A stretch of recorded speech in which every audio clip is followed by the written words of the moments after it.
Alright, as promised, as finishing Volume 1, we're gonna go through just the last little bit. So I finished all the grinding. And so once you finish, you get this awesome email saying that your guild rank is 3 and you get platform storage, which I'm gonna go unlock in a minute while I go finish up making Pyros my friend. But that's not important. The community forums, once you finish with all the blacklisted PKs, you get this massive amount of stuff. There we go, let's start. So the chaotic PKs have all been wiped out. Blacklist is all red. I can't believe it. Who did it? I heard the Terror of Death did it. Aseo the PKK. Man, that guy is unbelievable. Yay. It's very normal for a PKK to become a bounty hunter. It took the Terror of Death this long to do it. Yeah, a lot of people are wondering why he didn't. And a major shakeup in the PK world, which probably will follow through into the next volume. Womp womp. Also, I found where our missing, where is it? Where our missing backgrounds were. They were locked behind the items. Let's go see what they are. So...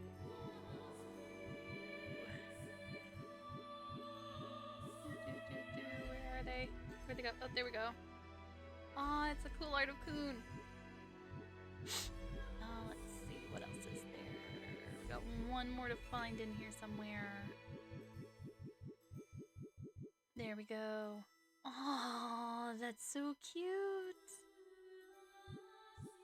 I would honestly put that as a background too, but I'm gonna keep mine the way it is. Alright.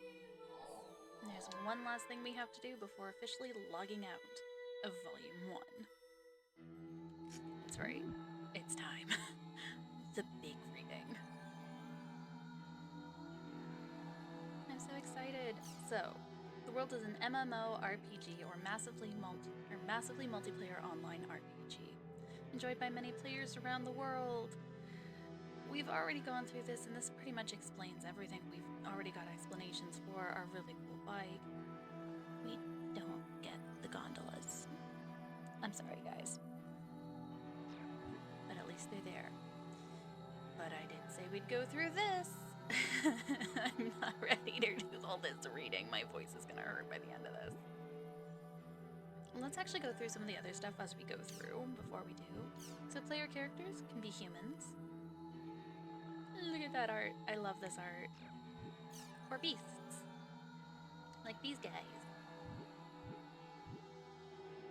And yes, this also comes with history and everything else. So there's the Ya tribe, the ones that look kind of like, well, they're the big, like, heftier ones. The Lay tribe are basically the similar to human type, and the Tu tribe are the cute little fat ones. Then you have all of these. Honestly, I encourage you to get the game just to read them for yourself. Let me see here. We did have some stuff in the beasts. Let's see. The despised. Yeah, beasts and elves were not always treated well. But yeah, look at all this. There's so much lore in here. The world without the gods, so when humans and beasts started to work together. And of course, yeah, there's so much lore in here. Obviously our factions, the threats like monsters, like our ogres.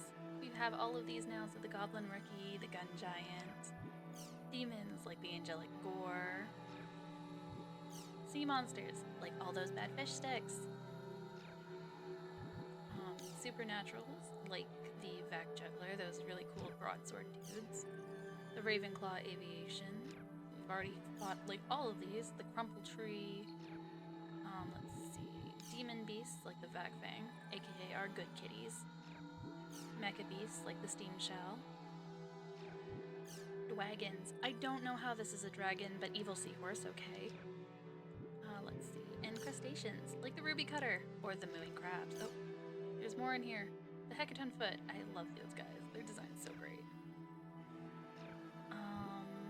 Obviously we've gone through our job classes. Oh, Hey, cool. It actually gives you notice on the job extension. I didn't know that. And the opening of Lumina Cloth. Alright. So let's go through the history. Let's start with Genesis of Grief. Long ago, before the earth and the heavens, existed two brothers who lived in the world. Able to reach each other's hearts without so much as a glance, the two were fully satisfied. The world was two. The two were the world. One day, the elder deity accidentally broke the younger deity's treasured sword. Furious, the younger deity retaliated by slashing the elder deity's treasured spear with his broken sword.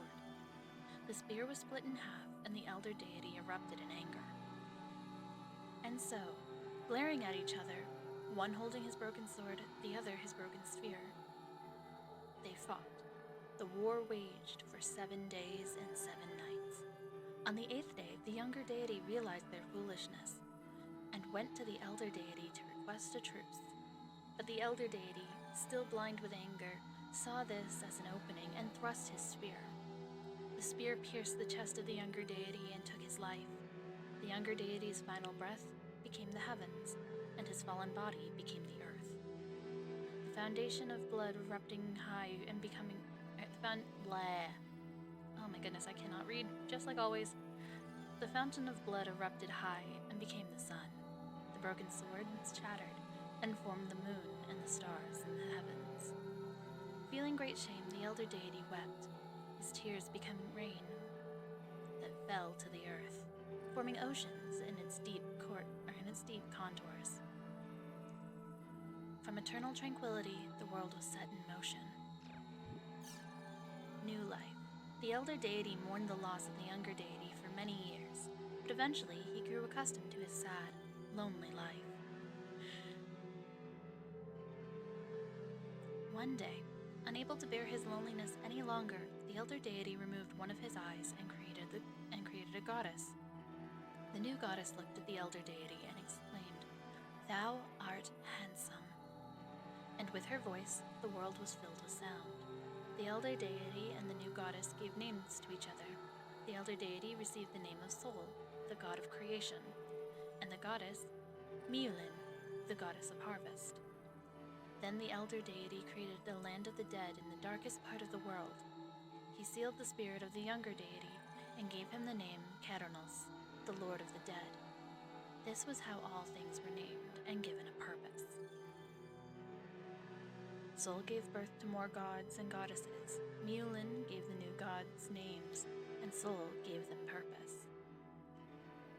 One ruled the sun, and another ruled the oceans.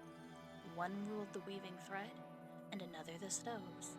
This was how the sun traveled the sky, and the oceans beat against the shore. The looms spit out threads, and the stoves held the fire within. Sol then gave birth to trees, plants, beasts, birds, fish, and insects. They all spread throughout the world, each finding a place to live. The world was filled with life.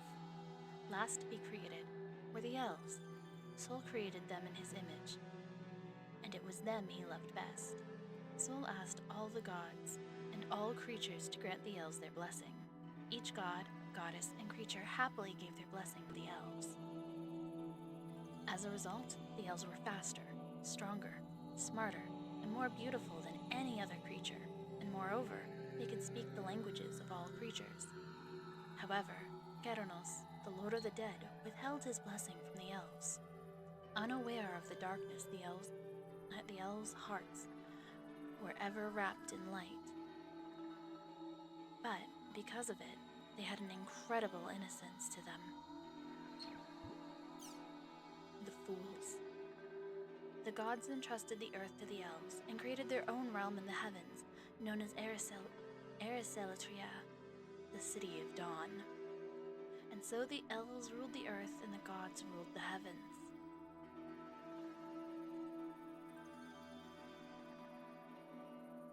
The gods built a path connecting the earth and the heavens and called it the Heavenly Path. The Heavenly Path was used to deliver the light of the heavens and the gods down to earth. guarded by the light of the sun and the light of the gods, life on Earth flourished, and it seemed that peace would last forever. But as time passed, the elves began to believe that their powers equaled those of the gods. They built the aerial fortress, Fort Oof, in the sky to enter the realm of the gods, insisting that they too be treated as deities.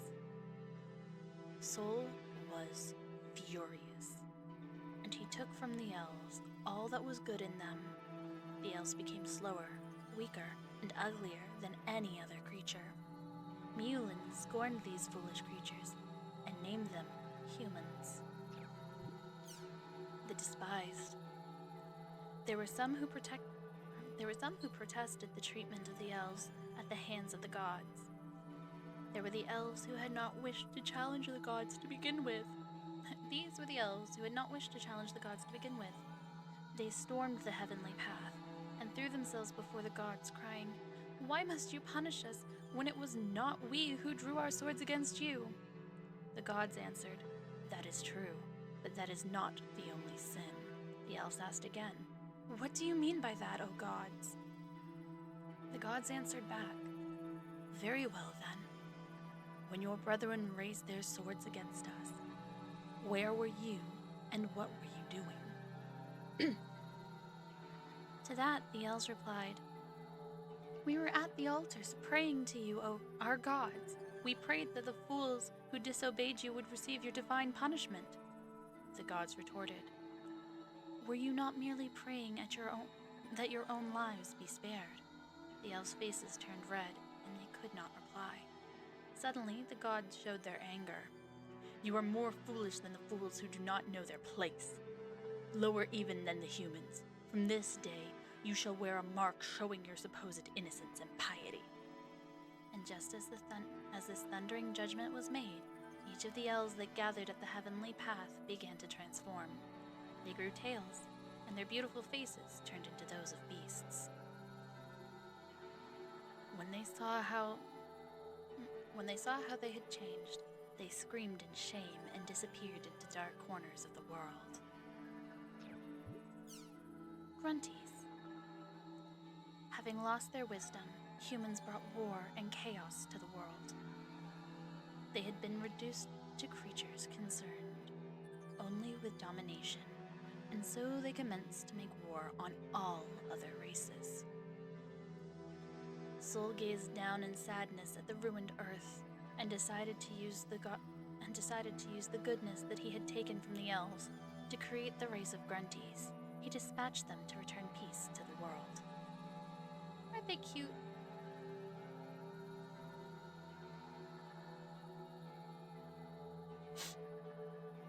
But the gods were afraid that the Grunties would suffer the same flaw as the elves and voiced objection to Sol's actions. And so, Sol cast a curse upon the Grunties and proclaimed, "Listen carefully to me. I have cast a spell on you. It is a curse, and a magic word is its key. If someone, even just one person, on this earth says this word, a terrible calamity will befall every one of you." The Grunties beseeched him, "Great Lord, then how may we ensure this calamity does not come to pass?" Sol nodded his head and answered, "You must not oppress others. You must not be bitter. You must not be envious.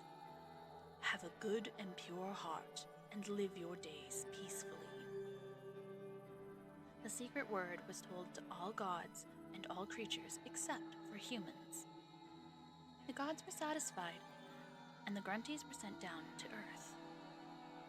Without shedding a drop of blood, the Grunties stopped the violence of the humans. Overjoyed, the gods created magical powers and bestowed them upon the Grunties. But even with such great power, the Grunties did not fall prey to the sin of pride. Banquet of Conspiracy. The Grunties were loved by all creatures, with the exception of the bitterly jealous humans.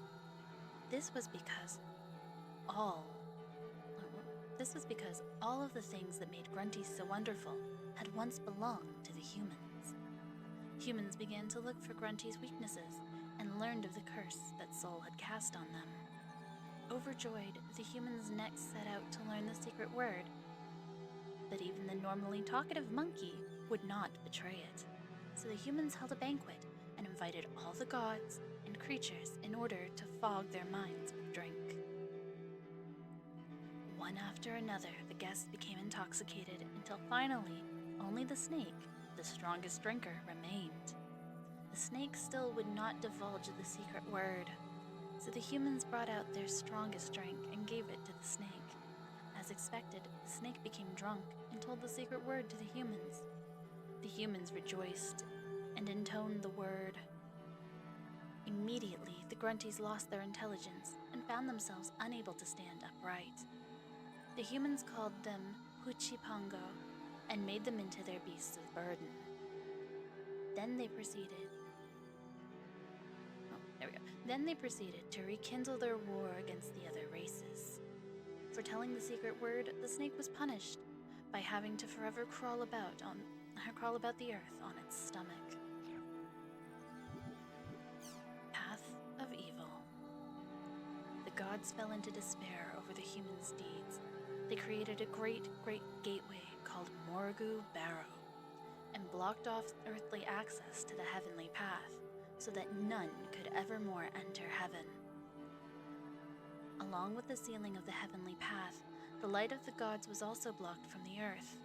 Without the protection of the gods, the earth gradually became wilder and began to corrupt by a dark power called the Shadow. In the vile influence of the Shadow, the earth overflowed with monsters and demons. These demons roamed the world and killed everything in their path. Many creatures were lost as a result of their brutality. Humans also came under attack by the monsters. They formed barriers in the major cities and closed themselves off. They fought against the monsters, but lost battle after battle. One by one, the cities were cut off from each other, and the barriers protecting the cities were destroyed, one after another. Finally, only 5 cities remained standing. Goddess Aurora, the savior of mankind, was a young apprentice magician. He confined himself in the temple of Al-Kay-Kon and prayed to the gods. In exchange for his life, he was able to call upon the 6 great spirits and 2 goddesses. The 8 gods that were summoned were Vulcan, the fire spirit, Mero, the water spirit, Karak, the wood spirit, Yarthkins, the earth spirit, Lancer, the lightning spirit, Wernerk, the dark spirit, Anu, the star goddess, and Aurora, the goddess of light. The light of the gods shined once more on the blessed earth, and the shadow was contained. Thanks to the newfound peace, humans once again prospered, but it did not last long. Once the threat of the shadow was gone, the humans began to fight with each other. After sealing the shadow, the 8 gods and goddesses remained on Earth, but some were angered by the foolishness of humans, and others grieved their wretchedness and left, until finally, only Aurora remained. Fearing that the light of heaven would again depart, the light of heaven would again depart the earth, humans placed 8 curses on Aurora and sealed her inside the Hulgrons Cathedral. Battle against the gods. When the gods learned that a goddess had been imprisoned, their fury knew no bounds, and they vowed to destroy mankind. But the humans had no intention of meekly succumbing to extinction, and used their magic powers to devise a weapon that they could use to fight against the gods. So began the war between the gods and the humans. The humans were no match for the power of the gods. The aerial city of Fort fell from the sky, and the highland city of Dunloriag was crushed underneath it. The cultural city of Carmina Gadalika was destroyed by the god of lightning, and many lives were lost. As a last resort, The humans took all of Aurora's power, transformed it into magic power, and fired it at the heavens. Heaven was engulfed in flames, and the gods fled or fell, burning to die upon the earth. The humans sacrificed much as well. The relic city, Leafail, from whence the goddess's power was fired, was reduced to ashes, and many excellent magicians died along with it. And so ended the Age of the Gods. God's Rebirth. All the gods in heaven disappeared, but a single god who remained on earth lived. This was the god of law, Falset, who guarded the gate that blocked the heavenly path. Winning the war against the gods, the humans wanted the wisdom and power of the gods for themselves, storming Morrigu Barrow and demanding that Falset invite them into the realm of the gods. But Falset refused to grant them entry. At first, the humans pointed their weapons at Falset and demanded he open the gate, but Falset answered thus. Do whatever you wish. There is no way any of your weapons can harm me. The humans followed his words and tried to attack Falset in any way they could, but they were unable to harm even a single hair on his head. Once they learned that Falset was hopeless, they tried to convince him to open the gate by seducing him with gifts. After seeing the gifts, Falset said, Build a mountain of gifts for me if you wish. I'll make a mountain twice that size in an instant. Before Falset was even finished completing his sentence, a mountain of gifts more lavish than the gifts the humans sprang up before their eyes. After learning that both force and flattery were of no avail, the humans got on their knees and begged pathetically. If a power greater than the shadow should emerge, we would fall into ruin.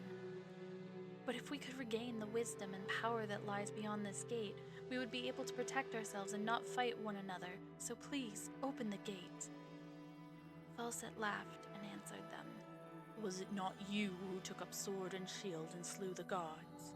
You should suffer for your sins. Protesting, the humans replied, So are you saying that we should have simply allowed the gods to drive us all to extinction? Falset shook his head and answered, Recall first the sins that you committed.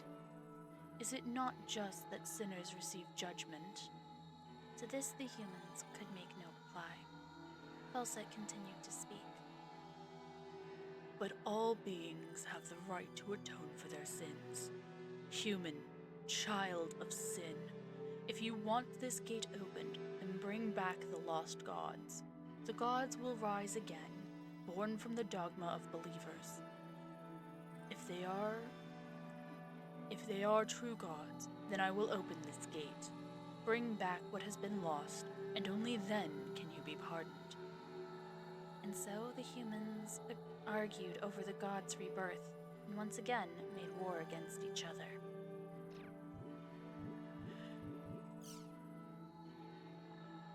World without gods.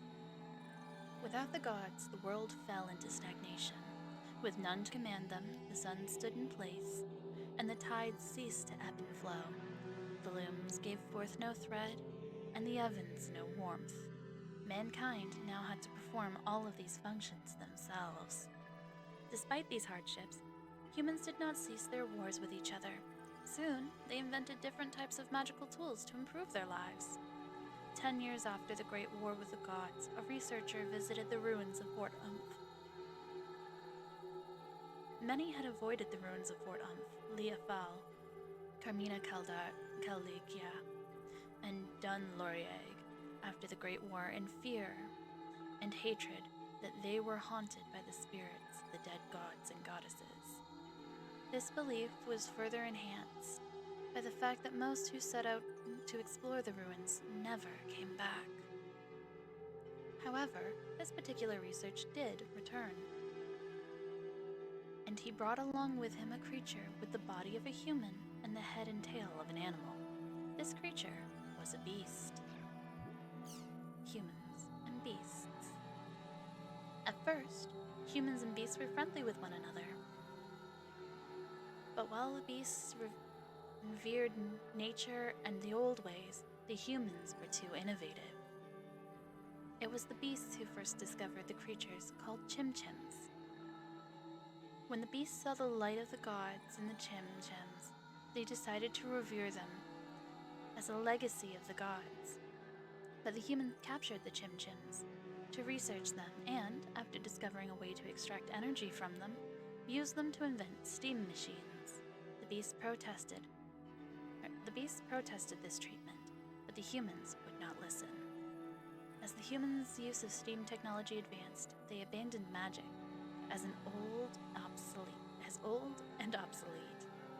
The beasts continued to revere magic culture and rejected steam technology. Humans scoffed at the beasts for being stubborn and small-minded, and beasts came to despise humans. And the beasts came to despise the humans' foolishness. Eventually, the beasts decided they could not leave the gods' rebirth to the fools, and proclaimed that they too would participate in the gods' rebirth. Falset granted their participation. Humans were outraged. They believed that the gods' rebirth was their right. The two sides' antagonism towards each other began to deepen, and finally, war broke out. Humans gathered their armies and steam weapons, but found their weapon production was lagging behind. Desperate, they built the great factory of Bragipona, but still they were unable to create the necessary weapons. Beasts were mighty in the waves of magic, but small in numbers. They were unable to marshal a large enough army. Humans were weaker, but more numerous. Beasts were stronger, but fewer in numbers. And the war continued to rage on. Alright, sweet. Last one. The three dogmas. Eventually, both humans and beasts grew tired of the long years of war. However, neither side was able to strike a decisive blow, and none knew a way to stop the cycle of wars and bring the entire gruesome conflict to an end. In this never-ending cycle, a new faction was born. Composed of both humans and beasts, the new faction concentrated on pure pursuit of power and incorporated the crest technology described by humans, and the steam technology loathed by beasts. Both humans and beasts feared that this new faction would enter the war, and each side sent emissaries to the other and called for a ceasefire. At first, both races were hesitant, but they were forced to accept the sheer toll brought on by war. And so the war between the two races ended, but the conflict continued. Beasts continued to insist on participating in the gods' rebirth, and the new faction proclaimed their participation as well. Humans chanted for steam technology and innovation. Beasts were for crest technology and tradition, and the new faction for the pure pursuit of power. They began a quiet, colder war. No winner was decided in this war, since no gods were born from any of these forces. The three-way war smoldered, and in time, the factions came to be called the following. Oh Lord. Aardvark, the innovators. Ogmios, the conservatives. Tertuus, the pursuers.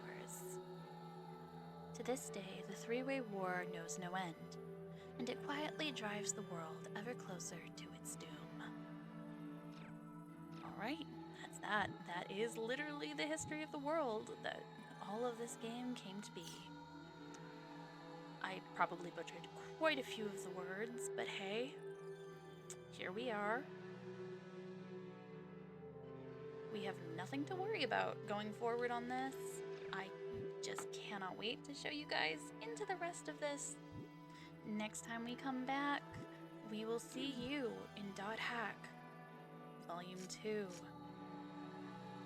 Reminiscence. See you there.